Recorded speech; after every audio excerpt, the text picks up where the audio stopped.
Ok, Tá ok. Começou. Isso. Eu sorrindo aqui para não chorar, porque... Vamos lá, vamos começar. Como eu prometi a vocês, tive que adiar, porque todo mundo sabe aí a confusão que está tendo. Podemos começar? Podemos. Bom, boa noite a todos, aos irmãos, às irmãs brasileiros. Eu resolvi fazer essa live porque nós precisamos conversar. As coisas que estão acontecendo no Brasil exigem muito equilíbrio, muita serenidade, muita energia e especialmente muita clareza, porque nós estamos no território da enganação profissional levada ao centro do poder no país. Isso não é um fenômeno novo, mas eu, que tenho muita vivência, nunca vi a enganação, a mentira, a mistificação serem levadas ao extremo como ela está, como a mistificação e a enganação estão sendo levadas hoje. E a gente precisa tomar muito cuidado, porque a história não se constrói de episódios semanais, diários, nem mesmo mensais ou até sequer anuais. A história vai se construindo, especialmente na política. Ela se constrói a partir de um conjunto de valores. Esses valores têm militância, esses valores têm gente organizada ao redor deles, e esses valores, e com gente militante, não valem nada se não houver exemplo, porque falar, especialmente em tempos de internet, a gente fala o que quiser. Em tempos de edição, de televisão, de informação descartável, as pessoas têm pesquisa que mostram o que é que você quer dizer, e as pessoas na política, infelizmente, não é um fenômeno só brasileiro, estão dizendo que as pessoas querem ouvir, as pessoas sofridas como estão, nem sequer percebem que estão sendo manipuladas em coisas muito importantes. O apego à família, a religiosidade, a adoração ao sagrado, o consumismo comercial. Hoje, todos são esses grandes trends, essas grandes tendências manipulam, né, os poderosos da mídia, os poderosos da política, os poderosos do poder econômico, manipulam, e a gente, se não prestar muita atenção, se não tiver muito cuidado, a gente vai sendo feito de bobo, semana sim, a outra também. Bom, todo mundo já sabe que eu estou falando dessa crise. Eu não posso começar sem primeiro botar de novo no centro aquilo que tem que estar no centro nesse momento do Brasil. Ontem, claramente mudou de patamar o nível de mortes dos nossos irmãos, das nossas irmãs, que pode ser o nosso filho, a nossa mãe, o nosso pai, o nosso irmão, o nosso amigo íntimo, porque a gente precisa entender que essa pandemia do coronavírus, do Covid-19, mudou de patamar. Ontem foram registradas oficialmente, isso está longe de ser a verdade, 407 mortes num único dia. Hoje, para mostrar que é uma tendência, 357 brasileiros, homens e mulheres, de todas as classes, de todos os credos, de todas as convicções ideológicas, também morreram em apenas 24 horas. Já são 3.670 brasileiros que perderam a sua vida, e nós apenas estamos iniciando, né, a fase mais crítica dessa pandemia. Os números, para quem está estudando o assunto, são absolutamente assustadores, e isso é o que deveria nos orientar todas as energias, e vocês vão entender bem porque eu estou dizendo isso. Como só tem uma saída, não tem vacina ainda, e não tem remédio, é uma grande grosseira mentira, uma tentativa de manipular nosso desespero por uma solução. A gente não aguenta ficar numa condição sem impasse. Esses demagogos no mundo e no Brasil ficam oferecendo mágicas. Uma vez, eu não vou dizer o nome dos remédios, vai ser o remédio tal, o outro agora, irresponsavelmente recomendou até que as pessoas injetassem em si mesmo água sanitária. Vejam onde nós estamos chegando. Político receitando coisas que matam pessoas. Não tem remédio e nem tem vacina. Só tem uma, não tem duas, não tem três. Só tem uma alternativa para a gente conseguir evitar a tragédia de centenas de milhares de mortes. Acredite, meu irmão, acredite, minha irmã, eu não estou exagerando. É o isolamento social radical para quem puder fazer. Se isso é verdade, e acredite, é verdade, o isolamento radical tem que ser financiado pelo governo. E é isso que está sendo feito no mundo inteiro. O mundo inteiro está financiando as atividades econômicas, os trabalhadores, os desempregados, os autônomos, para que essas pessoas possam ficar em casa e a economia não entrar em colapso definitivo. E isso é o outro vetor desse grave momento, dessa grave crise brasileira. A maior crise de saúde pública em 100 anos. e a maior crise econômica de toda a história brasileira acontecendo simultaneamente. E o que nós estamos assistindo diante disso é um jogo político imundo. Vão me desculpar, eu estava ouvindo a Adriana Calcanhoto hoje, ela me interpreta como sempre. Eu não gosto de bons modos, sabe? Eu gosto de quem tem fome. Isso é um verso dela. E ninguém pode ter bons modos vendo a maior crise de saúde pública, que mata tantos milhares de pessoas do mundo e vai matar entre nós. E uma crise econômica sem precedente, que está destruindo o tecido social produtivo brasileiro, e o Brasil tangido por uma crise política sem precedente nem razão para acontecer. Nós precisamos conversar sobre isso, serenidade, equilíbrio, ponderação, tudo isso tem jeito, mas o Brasil está vivendo uma crise muito grave, muito grave. Há um buraco, um vácuo de poder, e esse vácuo de poder não pode continuar do jeito que está por conta desses dois componentes da crise.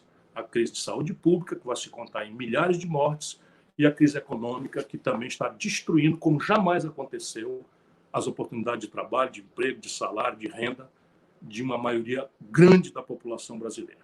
Portanto, eu aceitei a tarefa de falar nessa hora, embora eu esteja com o coração muito machucado, porque acredito que é minha responsabilidade, especialmente em direção à militância que acredita em mim. Vocês precisam saber que nem sempre, falando agora para o militante, nem sempre eu tenho oportunidade de consultar, nem sempre a dinâmica, a velocidade, a complexidade dos fatos, nem sempre me permite fazer aquilo que eu sempre procuro fazer. Entro na internet, fico sondando, sentindo os humores, e a gente, infelizmente, nem sempre pode fazer isso, seja porque há aspectos da luta política, dessa manha, que é a luta desse momento terrível, seja porque nem sempre as informações que eu tenho o direito de partilhar, porque parte importante delas me são dadas em confiança por pessoas com quem eu trabalhei quando fui ministro da Fazenda, quando fui ministro da Integração Nacional, quando fui governador. Eu conheço muita gente na Receita Federal, na Polícia Federal, no mundo político, mesmo pessoas que são muito distantes, vamos dizer, formalmente, por imagem de mim, eu mantenho uma relação de quem conhece todo mundo e que pode conversar pelo telefone, tomar o pulso, conversar, sondar, na direção sempre de procurar fazer aquilo que considero a minha obrigação com o Brasil. Eu não quero que ninguém me passe cheque em branco, mas me dê um tempinho, porque eu preciso agir, às vezes, com a urgência, com a profundidade, com a delicadeza que o momento pede e merece. Por exemplo, assinei um pedido de impeachment.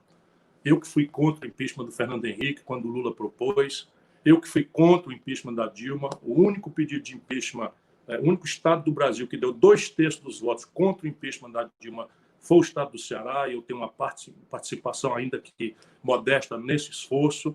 E assinei esse pedido de impeachment porque considero que o Brasil está vivendo um vácuo, um buraco de poder nesta hora crítica da maior crise de saúde pública, cuja consequência é a morte de milhões de pessoas do mundo e milhares de brasileiros. E o vácuo político, que também está estabelecendo uma incapacidade de pagar, de indenizar as pessoas para que elas possam se prevenir ficando em casa, protegendo o tecido da economia e, portanto, os empregos, a renda e o salário das populações brasileiras. Eu sei que é difícil esse impeachment passar, eu compreendo talvez muito mais do que qualquer outro, porque tenho muita experiência, que as condições políticas não estão dadas para acontecer, mas não é esse cálculo que estou fazendo. Nós precisamos chamar a responsabilidade o senhor Jair Messias Bolsonaro para dar duas uma, ou ele mudar de rumo na direção correta do país, ou que ele arque com as responsabilidades políticas e criminais pela sua atitude irresponsável e genocida. Enfim, sempre vou procurar me explicar, mas eu peço à militância que entenda que o momento é grave, complexo, delicado e exige energia, serenidade, malícia, habilidade, mas muita coerência e força moral. Vou responder as perguntas agora. A Gisele vai me ajudar mais uma vez. Ótimo. Boa, estou na quarentena, sou população de risco. A primeira pergunta, uma pergunta que está sendo feita por muitas pessoas. Impeachment ou renúncia? Qual o caminho? O melhor caminho é a renúncia. É aquilo que eu tinha pedido há muito tempo. Hoje, o ex-presidente Fernando Henrique Cardoso também falou isso, porque ele tem muita experiência. Pode não ser a pessoa mais respeitável, pelo menos para mim, em relação à condução dos destinos do Brasil, porque fez um governo que fez muito mal ao nosso país, mas ele conhece a vida brasileira. e ele sabe que um procedimento de impeachment, nessa hora, paralisaria o país 6 meses, porque o impeachment é dado por um caminho que é o presidente da Câmara, por ato unipessoal, aceita ou não aceita a representação. A representação que nós fizemos não fala em fora Bolsonaro, nós falamos em crime de responsabilidade, que basicamente são de 3 categorias. O primeiro crime de responsabilidade, atentar contra a saúde coletiva pela flagrante violação dos regulamentos da Organização Mundial de Saúde, dos regulamentos até a data expedidos pelo Ministério da Saúde e pelos decretos de emergência, calamidade e restrição de circulação de pessoas dos governos estaduais. Todo mundo viu o presidente Bolsonaro indo comer em padaria, isso é proibido, indo participar de aglomerações, juntar pessoas, tendo voltado dos Estados Unidos numa comitiva em que 23 pessoas testaram positivo, e ele criminosamente se nega a mostrar o óbvio. Se ele tivesse testado negativo, era muito simples para ajudar a população brasileira a mostrar o exame que é negativo. Mas se refugiou num direito seu, pessoal, de vida privada, de não mostrar seus exames. Só que um homem de Estado não deveria ter esses direitos, porque tudo que ele fala e diz é exemplar. Esse é o primeiro crime de responsabilidade, expor a saúde da nação brasileira ao genocídio de uma pandemia que está matando já mais de 50 mil pessoas nos Estados Unidos, e todos os indicadores são de que o Brasil parece demais demograficamente e com as dificuldades de um sistema de saúde incapaz de aceitar uma demanda tão violenta em tão curto espaço de tempo, como nós estamos, infelizmente, acontecendo pelo afrouxamento das restrições de circulação social que ele, Bolsonaro, estimula. O segundo conjunto de crimes de responsabilidade é atentar contra o regular funcionamento dos poderes da República. O Bolsonaro não disfarça de ninguém seu apetite autoritário, confraterniza com manifestantes na frente do quartel-general do Exército Brasileiro, confraterniza, faz discurso com pessoas que estão pedindo o fechamento do Supremo Tribunal Federal, o fechamento do Congresso Nacional, a volta do AI-5, que boa parte daqueles idiotas sequer sabe o que significa, mas que eu sou obrigado a saber. Significa censura à imprensa, significa restrição à liberdade de organização dos estudantes, de organização dos trabalhadores, proibição da autonomia científica, acadêmica e de cátedra das universidades, prisão sem forma, fim do habeas corpus e tortura e morte e exílio de pessoas. Isso é o que representou o AI-5 na história brasileira. Esse é o outro conjunto de crimes que o senhor Jair Bolsonaro praticou. E o terceiro conjunto de crimes se dá em relação à precarização ou ao atentado sistemático que faz contra a autonomia federativa.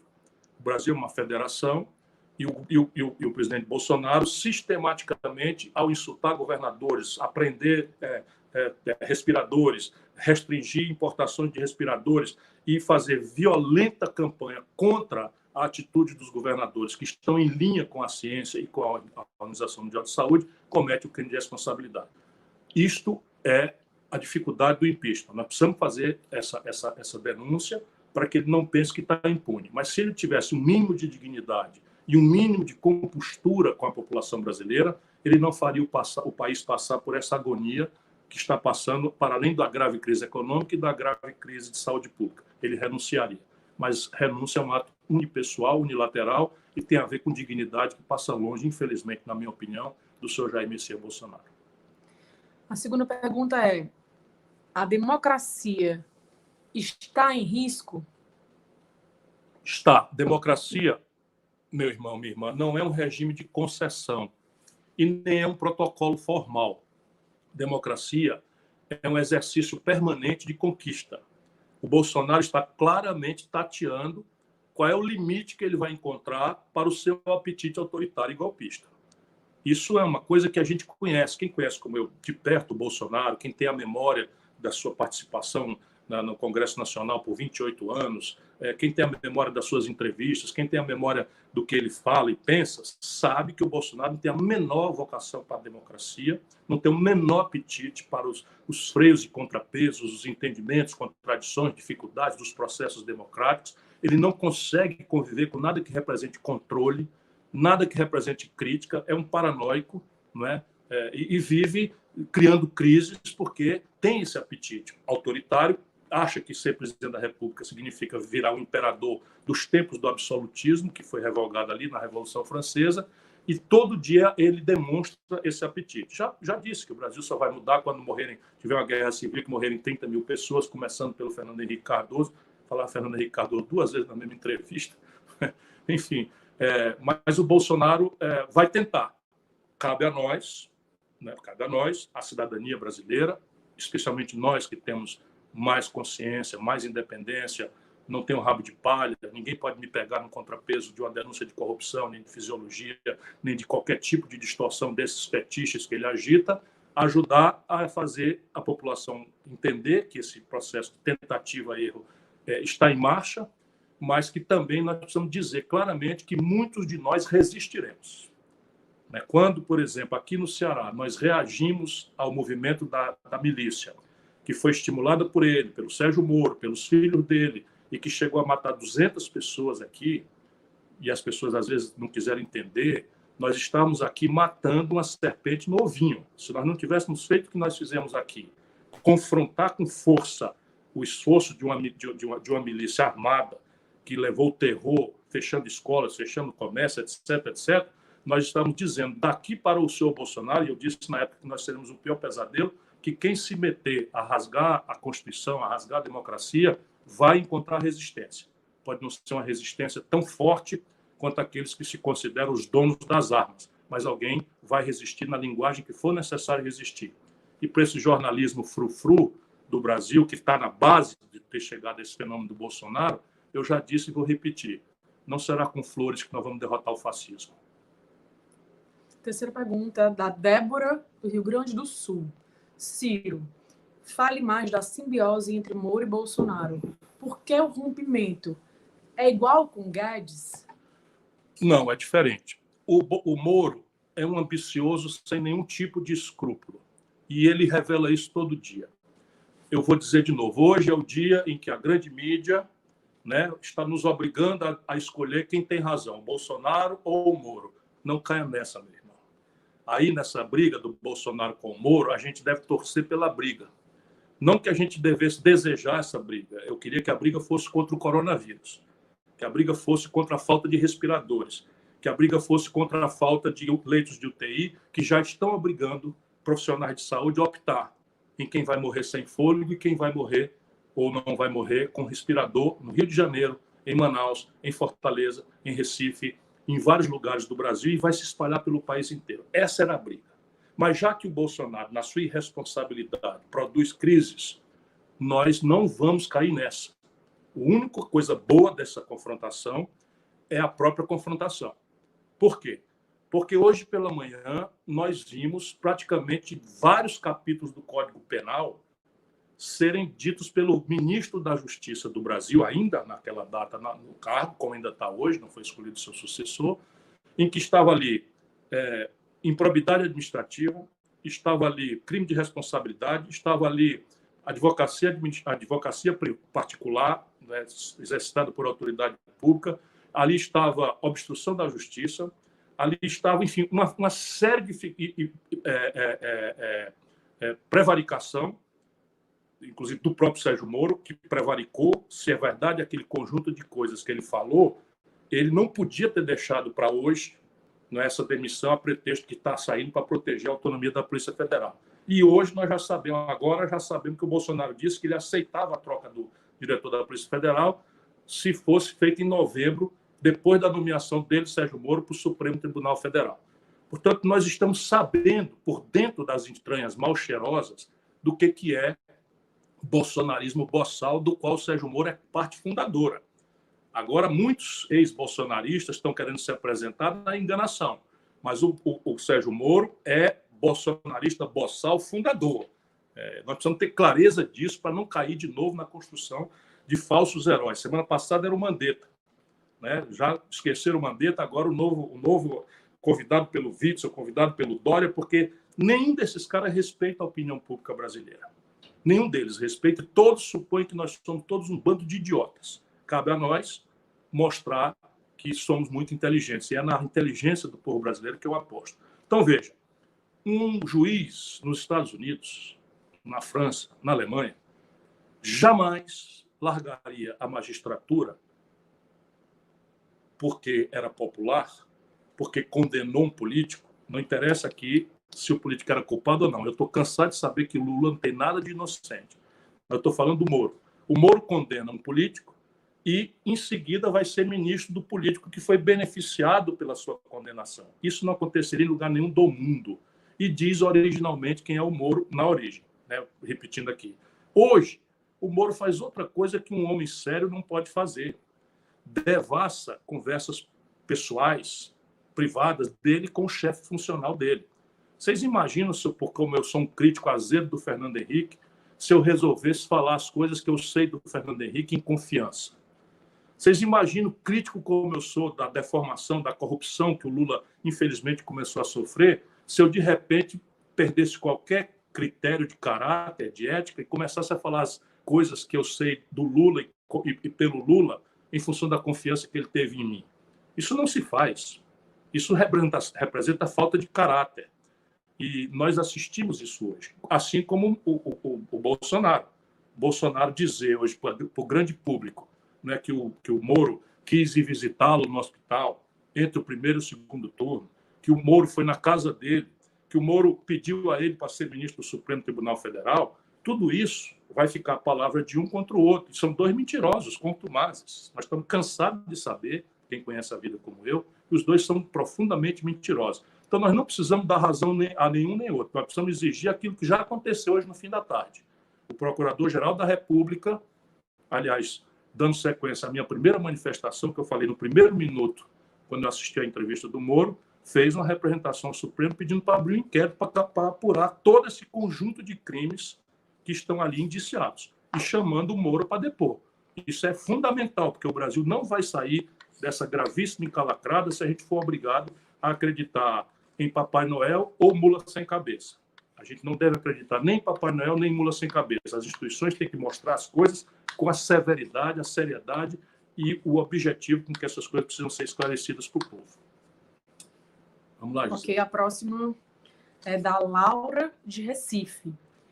É possível dizer que algum dos dois, Moro e Bolsonaro, tem alguma razão em alguma coisa? Não, eu diria, se não fosse tão grave, aquela brincadeira, né? Os dois têm razão. Os dois têm razão, porque ali foi um encontro de conveniência. O Bolsonaro, deixa eu dizer para vocês de novo, eu sei que tem muita gente que se machuca comigo, mas eu prefiro que amanhã a vida nos mostre quem tinha razão. Eu conheço o Bolsonaro, fui colega do Bolsonaro 4 anos na Câmara Federal. O Bolsonaro, de honesto, não tem nada. O Bolsonaro desviava dinheiro do gabinete dele aonde podia, em gasolina, desviava dinheiro da gasolina para botar no bolso. O Bolsonaro desviava dinheiro de funcionário fantasma para botar no bolso. O Bolsonaro ensinou essas práticas. O Bolsonaro botou o filho dele, esse que é deputado federal, no gabinete do Roberto Jefferson, ganhando R$9 mil de salário, morando no Rio de Janeiro, sem dar um dia de serviço na Câmara. Numa prática que todo mundo que é sério sabe que ele acontecia. De repente, eu assisto o Bolsonaro fazendo a apologia da decência, da moralidade, do compromisso com a ética, com a honestidade. Sabe, é muito chocante isso. E o povo brasileiro engoliu por quê? Porque o PT fez a mesma coisa. O bicho mais parecido, o PT, que eu digo, é essa burocracia lulopetista, porque tem muita gente no PT que é séria. Mas como é que o PT foi ao poder? Vamos nos lembrar. Todo mundo era corrupto, só o PT era sério. Todo mundo era ladrão, só o PT era honesto. E o discurso moralista, etc, etc. O bicho mais parecido com um bandido é um moralista de goela. Pois bem, os dois têm razão. O Sérgio Moro foi usado pelo Bolsonaro e, na hora que sentiu que o Bolsonaro estava emborcando, o Sérgio Moro cai fora. E o Bolsonaro trouxe o Sérgio Moro para usar a popularidade e o adjetivo do combate a corrupção e o lavajatismo, que virou uma espécie de partido político do Brasil, passando por cima de lei, de tudo, como se isso fosse a forma de você, de fato, combater a corrupção. Eu falo isso com certa moral, porque nunca, em 40 anos, ex-ministro 2 vezes, ex-governador, ex-prefeito, ex-deputado federal, ex-deputado estadual, ex-secretário, nunca respondi por um mal feito, nem para ser absolvido. O que nada mais é, digo sempre, do que a minha obrigação. Mas quando eu digo essas coisas, eu quero dizer que eu sei o que eu estou falando. Portanto, os dois, nesse momento, têm razão, mas nós não podemos ficar nessa. Como eles são contraditórios, tem algumas coisas práticas. Por exemplo, é verdade ou mentira o que o Sérgio Moro disse, que não assinou o ato de exoneração como saiu no Diário Oficial. Nesse sentido, o Sérgio Moro está falando a verdade. Ele não assinou e, pela primeira vez na minha longa vida, eu estou vendo falsidade ideológica sendo praticada no Diário Oficial da União. É o último fundo do fundo do fundo do poço em que o Diário Oficial da União é um ambiente de praticar falsidade ideológica, uma espécie de estelionato, não é? Um cheque sem fundo, um cheque falso, uma assinatura falsa, etc. O cidadão da Polícia Federal pediu a demissão ou não pediu? O Sérgio Moro está falando a verdade, porque esses pedidos eles são feitos por escrito. E o Bolsonaro gaguejou para cá, gaguejou para lá, mas quis dizer que pelo telefone o cara admitiu que seria posicionado. Isso fica a palavra de um contra o outro se não tiver a gravação do telefone. Então, esse ato, o Sérgio Moro falou a verdade. Agora, é verdade que o Sérgio Moro disse que topava trocar o chefe da Polícia Federal, mas só depois de ser nomeado para o Supremo Tribunal Federal? Isso o Bolsonaro falou. Como é que a gente vai saber se é verdade? Percebe onde nós estamos? A encalacrada que nós estamos? Só tem um jeito. É a Procuradoria-Geral da República, que é preventa em função das autoridades envolvidas, fazer um inquérito supervisionado pelo Supremo Tribunal Federal e o primeiro a ser chamado tem que ser o Sérgio Moro para dizer quais são as evidências que ele tem desse conjunto de acusações gravíssimas de cometimento desse conjunto inominável de crimes pelo senhor Jair Messias Bolsonaro. A próxima pergunta é do Cláudio de Salvador. Deixa eu mandar um abraço em Recife para minha companheira e amiga Elza Mariana, que sempre é uma voz muito lúcida aí nas minhas ponderações. Quando eu posso, sempre eu sei algumas pessoas que eu ouço, e a Elza Mariana é uma dessas pessoas. Um abraço, minha queridinha. Cláudio de Salvador. Ciro, e os militares? Imagino que o senhor esteja conversando com eles. Tem gente das Forças Armadas que não aceita tudo isso? O que vai acontecer com esse setor? Há Forças Armadas e Forças Armadas, como no Brasil. Lamentavelmente, hoje, nós vivemos sob um governo militar. Vamos ter clareza. Se você pegar o governo Figueiredo, general Figueiredo, e o governo Geisel, que foram o último e o penúltimo governos do período de 64, somar os dois, o Bolsonaro tem mais auxiliares generais e das Forças Armadas do que os dois juntos. Portanto, general Figueiredo e general Geisel foram presidente da República por 5 anos e o Bolsonaro tem mais oficiais generais, né, no governo do que os dois presidentes militares, Figueiredo e Geisel, juntos. Portanto, é um governo militar, para que a gente não alimente nenhuma ilusão. Fica ali um bobão como esse maluco das relações exteriores, que reporta a esse outro maluco que mora nos Estados Unidos, um outro maluco no Ministério da Educação, que também reporta esse maluco dos Estados Unidos, uma outra idiota que vê Jesus na goiabeira, que é outra maluca que está ali estou fazendo ironia aqui, essa Damares. Enfim, esses três aí vão no setor Praça da Alegria.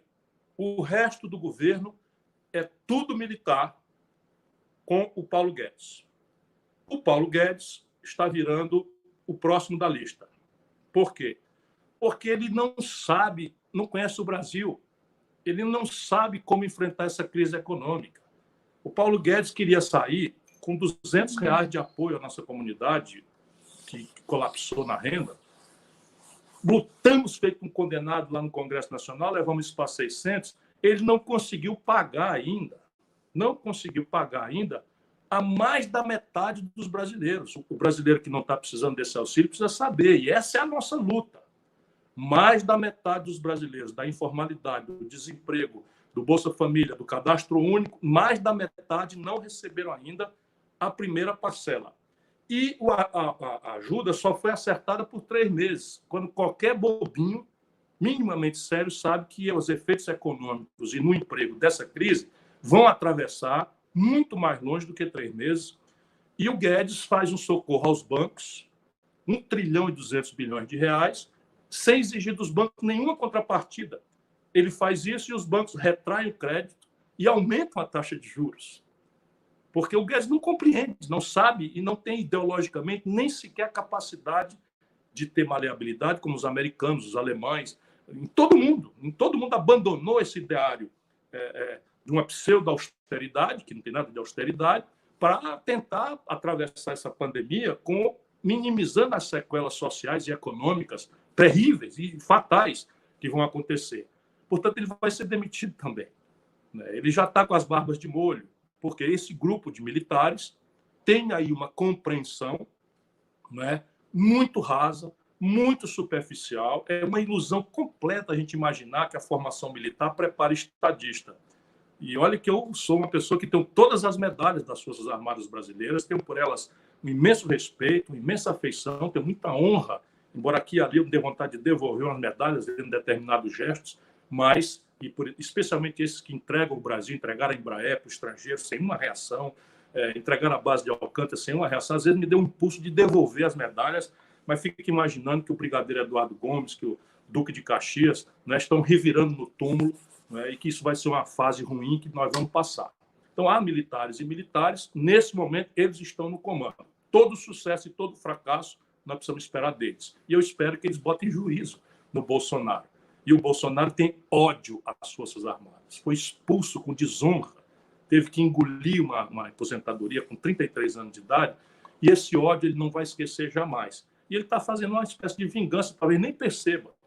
Se cerca de gente que ele considera mais preparada, mais capaz, mas, ao mesmo tempo, ele simplesmente humilha as Forças Armadas. Você imagina o presidente da República, comandante em chefe das Forças Armadas, subir num palanque, num carro, na frente do quartel-general do Exército, com aquele bando de maluco pedindo o AI-5, pedindo a volta da ditadura, pedindo o fechamento do Supremo Tribunal Federal. Os militares enlouqueceram com aquilo, mas, infelizmente, engoliram.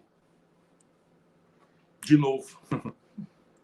A próxima pergunta é do Jairo, de Brasília. Ciro, como você disse, não cabe mais notinha de repúdio. O que podemos fazer para pressionar esse governo para trabalhar direito? É o que eu estou procurando fazer, sabe? Às vezes as pessoas não me entendem, há uma certa fração da imprensa que quer me caracterizar como um brigão, como se eu adorasse briga, como se não fosse meu dever, mas é o que nos resta. O que nos resta é brigar. E brigar de uma forma complexa, porque na hora que, por exemplo, o Bolsonaro se sente em crise, ele joga o espectro do lulopetismo de volta. Hoje, na fala do Moro, foi isso. O Moro agora quer o lugar do Bolsonaro, candidatíssimo, e já bota o lulopetismo como grande espectro, a corrupção e tal. E isso não é neutro, porque o Bolsonaro está botando a perder todo o projeto, mas os valores reacionários, conservadores, entreguistas, antipovo, antipobre, antinacional, vão cuspir o Bolsonaro fora já e vão procurar se reordenar ao redor de mais uma mentira, ao redor de mais uma coisa. E isso, se continuar desse jeito, ou é isso, ou o lulopetismo corrupto, que fez a maior crise econômica da história do Brasil, da qual nós não saímos e entramos agora piorados com o coronavírus, nós vamos entrar pelo cano como nação. Por isso que eu estou me esperneando para ver se eu ajudo a criar uma corrente de opinião, e todo mundo que puder deve lutar. Nesse momento, na quarentena, dizem que o governador do Distrito Federal vai começar a afrouxar a quarentena. Não deixe seus filhos irem para a escola. Não deixem, está na hora da desobediência civil. Meu filho, o Gael, é foríssima da faixa de risco, tem 4 anos, ele não vai para a escola. Vai ter aula remota, eu vou ajudar ele nas coisas que ele puder, a mãe vai ajudar, mas ele não vai. Por quê? Porque nós apenas estamos começando a hora crítica, genocida desta pandemia no Brasil. E nós estamos fazendo isso afrouxando a quarentena. Nosso povo ajudou, mas os sinais trocados, a troca do ministro, a incompetência boçal desse novo ministro que entrou aí, que não sabe nem onde é que a Andorinha dorme. Aliás, tem outro general também no comando da saúde, de verdade, e esse da ativa, general da ativa. O mundo está ficando muito estranho para mim. Um general da ativa assume um cargo estritamente civil, que é o secretário executivo do Ministério da Saúde, na ativa. Vê se pode. Onde é que nós estamos? O que é que o senhor Jair Bolsonaro está fazendo com a nação brasileira? Marília, do Rio de Janeiro, pergunta: essa crise afeta ainda mais a economia? O que esperar para os próximos dias, semanas, meses? Não há o que faça, não há o que se fazer pelo que já foi feito de errado, o que não foi feito no tempo e na velocidade certa, do Brasil não vivenciar esse ano de 2020 a pior crise econômica da nossa história, medida pela queda do conjunto de riquezas, que é um sintoma, que é a evolução do PIB. Os meus amigos que estudam essas coisas, que trabalham, que me ajudam, que estão sendo rebatidos, falam numa queda não menor do que 4,5%, mas é uma queda que há estudos prospectivos, se essa incompetência continuar, de até 11% do PIB. Só para vocês terem ideia, a maior queda da história do PIB brasileiro aconteceu em 2 anos do governo do PT, com a Dilma, que predispôs o Brasil a essa crise e, portanto, ao bolsonarismo, e caiu o Brasil 3 pontos, depois 3 infração e 3 infração.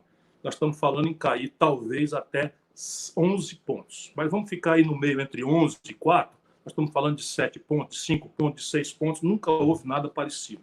O desemprego, quando entrou o coronavírus, já estava em 13 milhões de pessoas. A informalidade já estava em 38 milhões de pessoas que vivem sem nenhuma proteção como autônomos. 38 com 13 já mostra que o Brasil, pela primeira vez na história, antes do coronavírus, já tinha a maior parte da população se virando na informalidade e 100 milhões de brasileiros, antes da crise do coronavírus, estavam ganhando por cabeça, por mês, R$ 413, números oficiais das agências de apuração de estatística do governo federal. Vocês imaginam um quadro dessa coisa, 5 milhões e 500 mil pequenas empresas, antes do coronavírus, estavam inadimplentes. O setor privado e agora o câmbio, que é o termômetro, né, a taxa de quantos reais a gente precisa comprar um dólar, bateu em R$ 5,70 hoje, o governo torrando as reservas para financiar meia dúzia de bandidos que especulam contra a moeda, usando a tragédia de saúde pública do povo brasileiro. Isso é um país saqueado por todos os ângulos que se queira considerar. Então, tem como resolver isso? Tem, mas é preciso trocar o Guedes, é preciso tirar essa interdição ideológica e fazer aquilo que o mundo inteiro está fazendo.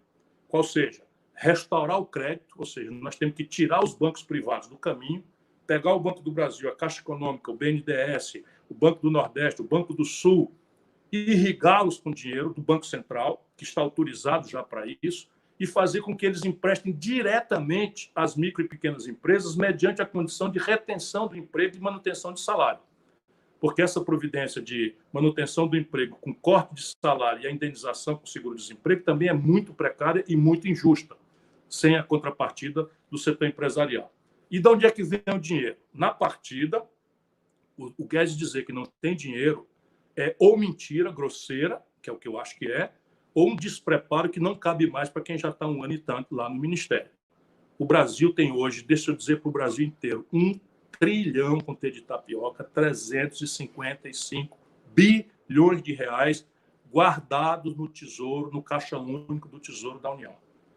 Parte dessa montanha de dinheiro estão vinculados, parte está vinculada a fundos, a reservas, etc, etc. Nada que uma lei não mude. E o Congresso é só o governo pedir e faz. Ou uma liminar no Supremo, o ministro Alexandre de Moraes já concedeu, e eu acho que já está autorizado por essa liminar, mas se não, pode pedir especificamente a liminar para desfazer esses fundos não aplicados.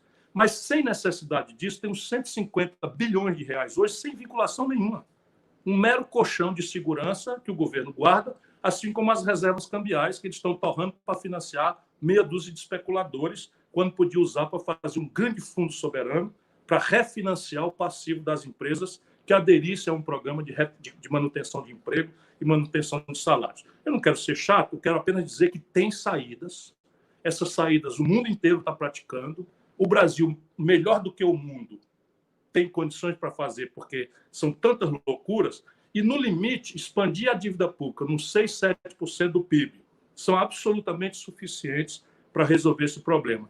E no curto, médio prazo, consertar essa expansão, lançando um tributo sobre lucros e dividendos empresariais, que o mundo inteiro cobra, lançando um tributo mais progressivo sobre o imposto de renda. Eu já cobrei lucros e dividendos quando fui ministro da Fazenda, eu já cobrei imposto de renda de 35% sobre os grandes salários, que atinge 0,3%, um terço de 1% do povo brasileiro, e que o Fernando Henrique revogou os dois e o Lula, o petismo, manteve revogado.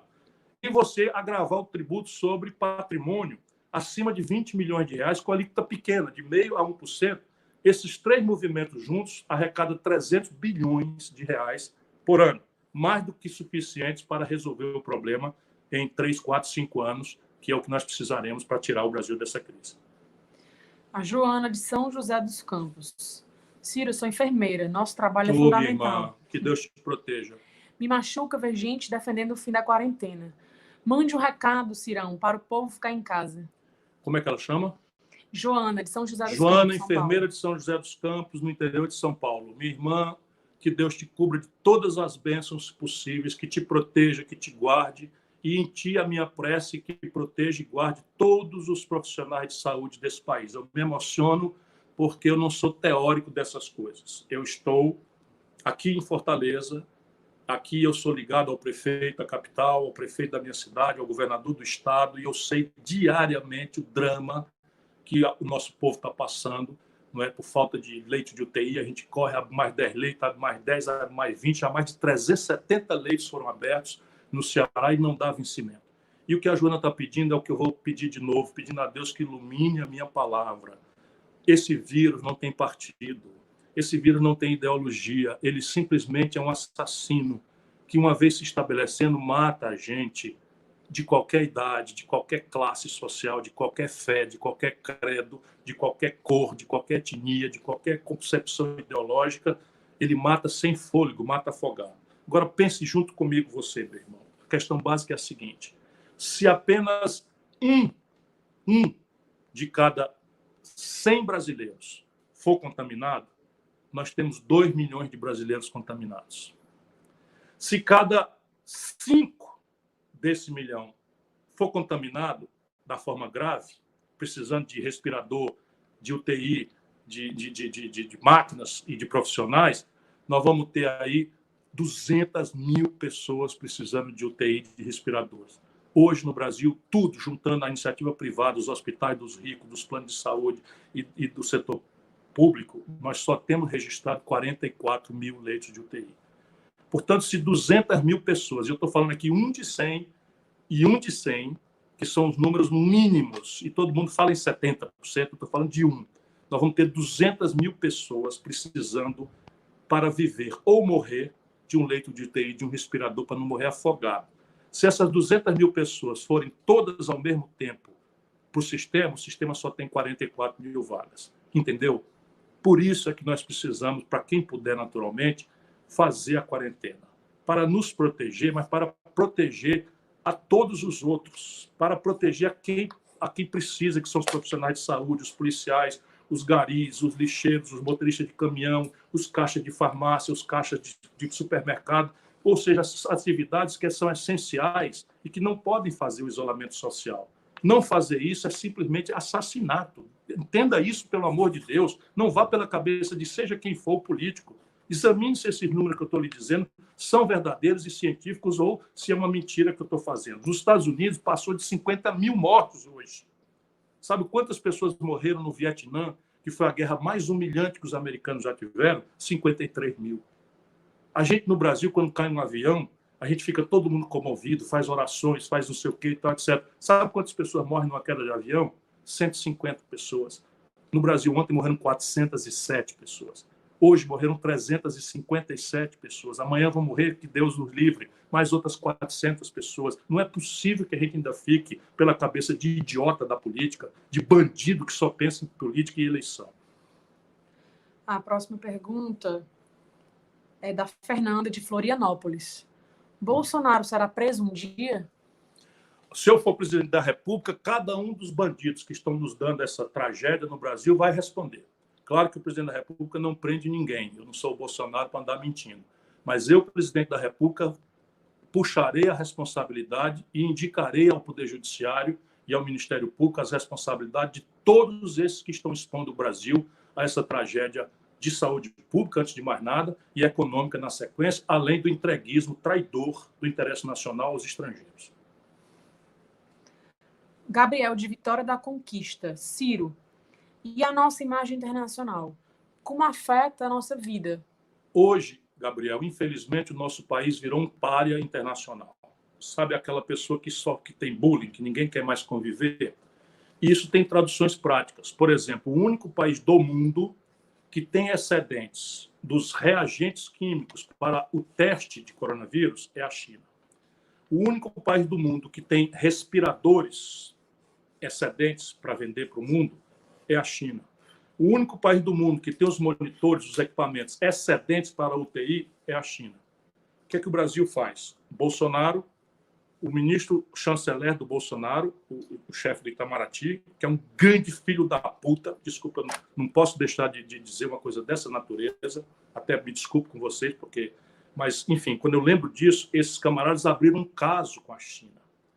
E hoje o Brasil simplesmente não consegue, nem pagando, comprar essas estruturas.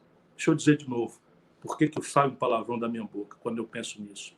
O único país do mundo que tem para nos vender esses excedentes, a China, simplesmente foi insultada, agredida repetidamente pelos filhos do Bolsonaro e pelo chanceler da República Brasileira, orientado pelo Bolsonaro, que ele não poderia fazer isso, ou pelo menos se fizesse, não ser admoestado ou prevenido. Pois bem, o Brasil nem pagando, deixa eu dizer para vocês, nós aqui no Nordeste temos um consórcio, os governadores se celebraram num consórcio, criaram um comitê científico, mais de 700 cientistas do Brasil inteiro, que deviam estar reunidos junto à autoridade federal, se reuniram nesse consórcio, todas as providências são orientadas, e os governadores compraram, esse consórcio comprou da China, e simplesmente eles não estão entregando, e isso simplesmente não tem mais alternativa diplomática para fazer. O nome disso é assassinato. Por isso que alguém não quer entender por que eu, às vezes, esquento um pouco a minha palavra. E não é possível que as pessoas tenham sangue de barata sabendo as coisas que eu sei. Pois bem, os respiradores que poderiam salvar pessoas, ou pelo menos dar elas uma morte digna, sem morrer afogado, esses respiradores não estão vindo para o Brasil por causa disso. As Nações Unidas fizeram um movimento para que todo o caráter científico, ou seja, a pesquisa de vacina, a pesquisa de eventuais remédios que se domine, sejam disponibilizados sem custo de royalties, de patente, para todo mundo. 3 países ficaram contra essa providência. Os americanos, que querem proteger os dinheiros da sua poderosa indústria, o Brasil e o outro país, eu não sei qual é. Simplesmente nós viramos um marginal internacional pela conduta dessa gente. Hoje, a OMS também chamou experts científicos para um grande entendimento internacional, para padronizar procedimentos, e o Brasil não foi convidado. A Karim, desculpa, Cruz, pergunta: Ciro, os estudantes estão apreensivos. E o Enem esse ano, como fica? Nós do PDT, através do deputado Edilvan Alencar, que é muito ligado à educação, já entramos com uma ação no Supremo Tribunal Federal pedindo o adiamento do Enem. Por quê? Porque existe uma brutal diferença de acesso digital. Se você tem as escolas paradas, as aulas remotas, ou seja, o esforço de estudar, é desigualmente distribuído, porque quem tem um computador plugado na internet tem condição de fazer uma aula virtual ou de estar estudando. A maioria do povo, pelo menos a metade do povo, que não tem acesso regular à internet e nem tem um tablet, nem tem um computador, não tem essa condição. Portanto, é brutalmente injusto que você, proibindo as pessoas de estarem na sala de aula, porque não é possível ainda mesmo, porque senão vai morrer muito mais gente, o jovem morre menos, mas morre também, mas ele é um vetor de transmissão, portanto, é uma grande bobagem. Outro dia alguém faz uma piada de mau gosto, dizendo o seguinte, que você dizer que separa o jovem do idoso é como se você antigamente fumar nas últimas cadeiras do avião. Aquilo é um silo, né, de ar comprimido. Se você fuma lá na última cadeira, a fumaça vai circular no avião ou fazer xixi na piscina. Quer dizer, se você está na piscina, todo mundo, e alguém faz xixi num canto, é ilusão de que esse xixi não vai se contaminar para todo mundo. É mal comparando. A mesma coisa de você dizer que isolamento vertical, isso não existe nenhum estudo no mundo que sustente essa baboseira que o Bolsonaro introduziu, não é, permitindo que muitos brasileiros morressem e perdessem seus entes queridos por conta dessa irresponsabilidade sozinho no mundo. Porque o outro que estava defendendo essa aberração era o Trump, quando viu, mudou, voltou atrás, começou a arranjar culpado e criar caso com a China, mas eles podem. E nós aqui no Brasil entramos na mesma linha por vassalagem e por chassaquismo do governo Trump nos Estados Unidos. Portanto, nós vamos continuar lutando. O Supremo não deu a liminar, mas nós vamos continuar lutando. Tem outras iniciativas aí e eu espero que o Supremo, vendo a evolução das coisas, determine, em sede do mérito mesmo da ação, que seja adiado o Enem para que haja uma condição igual de disputa entre o pobre, que não tem internet nem computador, possa disputar em condição de igualdade com aqueles outros que têm computador e internet. Ciro, e a Embraer? A Boeing vai devolver? A Boeing está quebrando. Ela não vai quebrar porque os americanos, ao contrário dos brasileiros, do governo brasileiro, vão salvá-la com trilhões de dólares de dinheiro público. Já estão fazendo isso via compra governamental, via pretexto de defesa, etc, etc. Mas a iminência da quebra da Boeing demonstra quanto ruinoso foi esse negócio. E o que me leva à indignação é que o único setor de alta tecnologia onde o Brasil tem sobra, tem lucro de todos os setores, é o setor aeroespacial. O único setor, essa gente, coalhada de militares no governo, entregou para os americanos pelo preço do Copacabana Palace, o hotel de Copacabana, no Rio de Janeiro. A próxima é do Diogo, de Fortaleza. Ciro, onde você se informa? Quais as melhores fontes de informação nesses tempos de fake news? A CPI das fake news vai dar em algo? Túlio Gadelha, que é do seu partido, está atuando forte lá. A CPI vai dar. Sabe por que o Bolsonaro resolveu, no meio dessa crise, tirar o chefe da Polícia Federal tão desesperadamente, se arriscando nesse salto? Só por causa disso. Duas coisas. O inquérito que o Supremo Tribunal Federal abriu para apurar fake news deu claramente nos filhos do Bolsonaro, em alguns deputados ligados à boçalidade do Bolsonaro e, mais do que isso, mais importante, deram no dinheiro, na montanha de dinheiro sujo. Meu irmão, as informações que eu estou recebendo falam em 5 milhões de reais por mês de dinheiro sujo. Vamos descobrir ainda se tem dinheiro estrangeiro, eu desconfio que sim, para financiar a plataforma de WhatsApp, de Telegram e de Facebook, de Instagram, para mentir, para enganar, para difamar, para tentar destruir a reputação de todo e qualquer crítico do governo Bolsonaro. Eu, por exemplo, levo bordoada todo dia. Já inventaram que eu bati na minha mulher, já inventaram que eu estou ligado, sou usuário de droga. E qual é a outra, Gisele, que já inventaram de mim? Nem lembrar. Não, são 3. Só não dá para inventar que eu sou ladrão, porque isso aí eles sabem que não dá e, evidentemente, eu me garanto nessas coisas todas. Estou só dando um exemplo, né, de como é que eles fazem. Como é que a gente se informa? Não se informa por nenhum lugar especificamente. Bota o pé atrás em tudo. Tudo. Aquilo que você está ouvindo de mim, bota um pé atrás. Quem vai pela cabeça dos outros é piolho, já dizia um ditado popular da minha infância. Então, como é que a gente se informa? Lê tudo. Explora o contraditório. Vê o mesmo assunto por 2, 3 ângulos diferentes e usa a tua própria inteligência.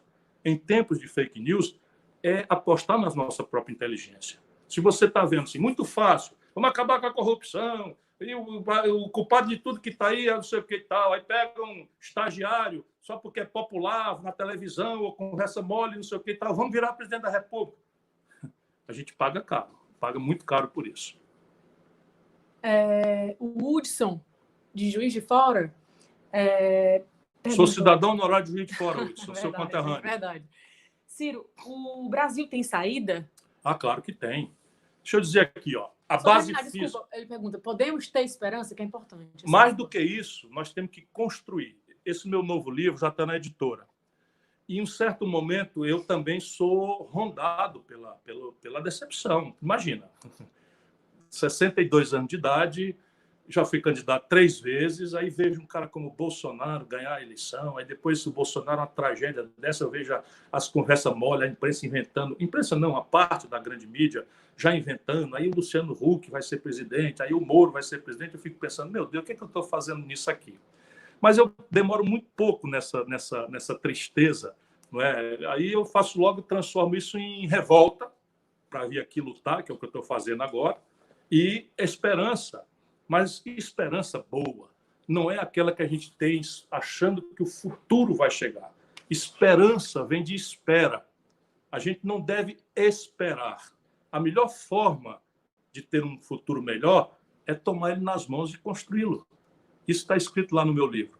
E o livro, ele diz por onde. E eu vejo por que eu tenho segurança disso. Nosso problema é político, base física. Maior estoque de terras agricultáveis ociosas do planeta, maior biodiversidade do mundo, maior província mineral ou segunda maior província mineral do mundo, petróleo a contar de gente besta que não sabe onde está e sempre será uma vantagem pelo menos pelo próximo meio século. Base física para energias alternativas, bioenergia, álcool, biomassa, ou energia eólica, ou energia solar. Vocês imaginam um país como o Brasil. Isso aqui é a base física. Base humana. O Brasil é o maior melting pot, que é os sociólogos chamam, os antropólogos chamam, é a maior nação mestiça do planeta. Isso, às vezes, é debochado por uma elite que é branca, que ainda tem a memória escravista. Outro dia, vi uma assim chamada empresária de Curitiba dizendo que nós deveríamos marcar as pessoas que estão a favor do isolamento social com uma estrela de Davi. Opa, não foi com uma estrela de Davi, foi com uma fita vermelha, que elas deviam ser proibidas de comer, de tomar remédio, porque não estão participando. Esse é o problema do Brasil. Nós temos nazistas, como essa senhora, mas a esmagadora maioria do povo brasileiro só tem um defeito, umzinho. E nisso ele não é culpado, é vítima. É a desinformação. É a ignorância manipulada pela direita e pela esquerda. Se você bem reparar, o lulopetismo corrupto, o bolsonarismo corrupto, só sobrevivem se a base for a ignorância. Portanto, viva. Se nós temos base física, nós temos base humana extraordinária, e o nosso problema é informar a população, vamos educá-la, vamos ajudar. E aí não é com conversa fiada, é ideia, em vez de salvador da pátria, apostar em projeto. Nada sério se faz no lapso de uma vida. Né? Ideia, militância e exemplo, porque conversa fiada também não leva ninguém para frente. Bom, acho que já falei demais. Muito obrigado a todos. Ainda tem mais um aí. Perguntando aqui do livro, lembrando que é da editora Leia. A editora Leia já está com os originais, já revisados. Vai ser lançado. Agora me pegou. Bom, é breve. Né? Vamos lançar breve. O livro assim, dos meus livros, o que eu mais estou entusiasmado, o que eu mais gosto. É um livro que você pode ler se você quiser ser um tecnocrata, saber como é que faz o sistema tributário, como é que monta um regime de previdência justo, como é que organiza o sistema político, essas agendas mais chatas, mas também é um livro que especula sobre a felicidade. Né? Sim, a felicidade. Nós estamos na vida para ser felizes. Não é nosso destino essa humilhação nacional que nós estamos passando. Não é destino do povo brasileiro esse sofrimento, sabe, de pagar um terceiro turno de trabalho no ônibus, pulando na catraca às vezes porque não pode pagar a passagem, procurando emprego, se humilhando. Esse não é o nosso destino.